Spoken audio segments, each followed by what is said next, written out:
Rebecca, you're so excited about Pocatello, I got to take a breath. I've only been here 27 years. Can I claim to be a native yet?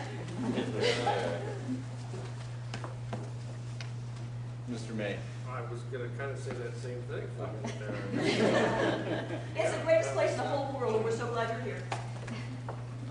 Although I did have just a couple of questions or comments, and I guess I'll jump right to this one in the back. I understand we can give dollars anyway to certainly to advertise getting people to different places, but this is the first that I've seen something like this. Can we actually give advertising dollars to build a statue? Yeah, I didn't think so. It's like a billboard, though. Well, I think it's good to get it out here so that you know that, so at least as you come forward, because yeah, it's not something that I felt probably. It's a great thing, Mike, and it's nice to have those pieces there and to advertise people to come here. When they come here, this is another, something that they can see. But I didn't think we actually could do that. So. Mr. Chairman, to that comment, some very good quality photography of that would warrant that gets placed into our travel guide immediately for this next year. So we'll need that sooner than. So if it needs to be a close-up, if it's not in position yet or something like that, that's good enough. We'll have it in the travel guide with its location and your billboard for it. Well, right now it's 2 pieces, and he's going to marry the 2 pieces. And so he's working on the base, and then in July it's going to be all done. Oh, which would be fine. If we had the photography by July, that'd be good. But even a tight shot of the head is good for us to use now. Okay, and I'm going to share something else. He will not do the eyes until the last thing, because that is a sculptor never does the eyes, because the eyes bring life.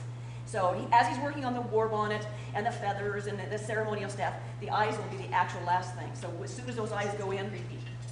One of those artist things. So it makes us colorful. What about the color book? Do you have objections to a color book? Cowboys and Indian magazine and 99 Things to Do in Yellowstone. Right. Tell me briefly about those. The Cowboys and Indians magazine is probably one of the most prominent Western magazines there is in the United States. We advertise twice a year. We advertise just prior to our Dodge National Circuit Finals Rodeo, which draws people in from all over the region. In fact, they come in from all over the country. Those are competing, have family members competing. And then we also advertise very, very tight one more time for the Shoshone Band Festival. And I will tell you that when we've done newspaper advertising, the rodeo and the festival are probably the biggest hits that we get as far as people interested from outside the region. And as we, again, partner with the tribe, trying to help them be successful, and as they become successful, so do we. So that's a 2. I advertise 2 times a year. And then the 99 Things to Do in Yellowstone. Mm-hmm. That's an annual publication, and again, we partner with the tribe on that.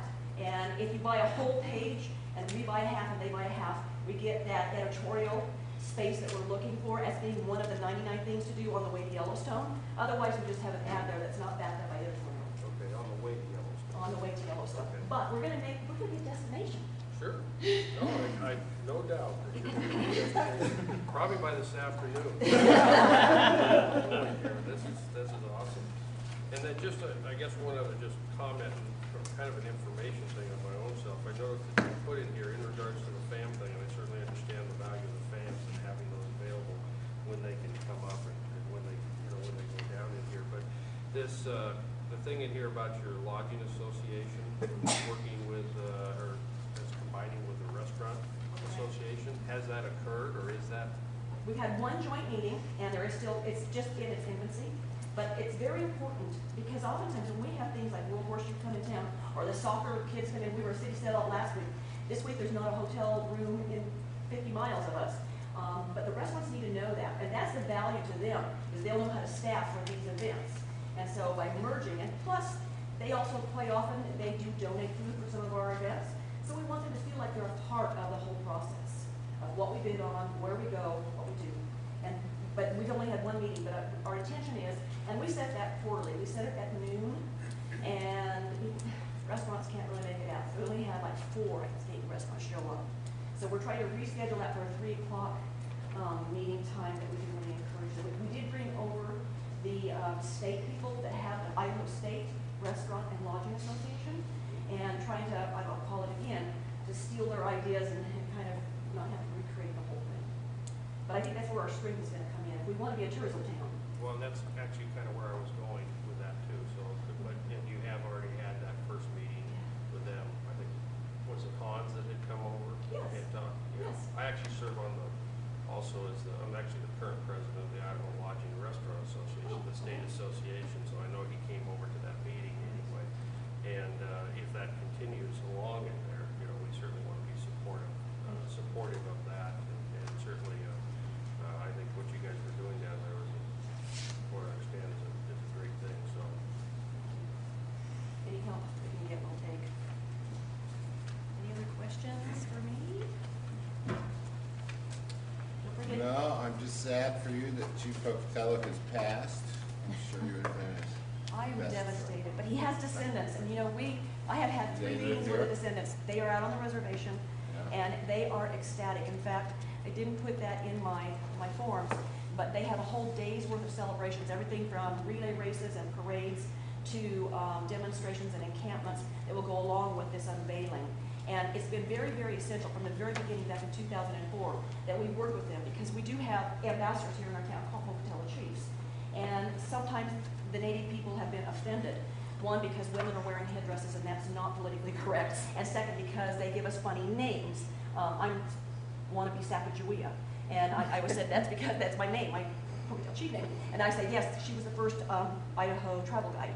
And so I don't want to be Sacagawea. But anyway, they get offended. And then once you've offended them, there's hardly no going back. So from the very beginning, I went through Business Council, the Cultural Arts Committee, then met with descendants, and it's been a 4-year process to get them really to embrace this. And then I have other fractions, like some of them are Bannock, some are Shoshone. So now the Bannocks want to have one of their chiefs recognized too. And so Lewan, who's the vice chair, he said, well, why did you pick Pocatello? And I said, duh, we're named after him. You know, I'm not going to name Washakie, or, you know, my name's not Tim Doy. We're Pocatello. And he does have a very lively history.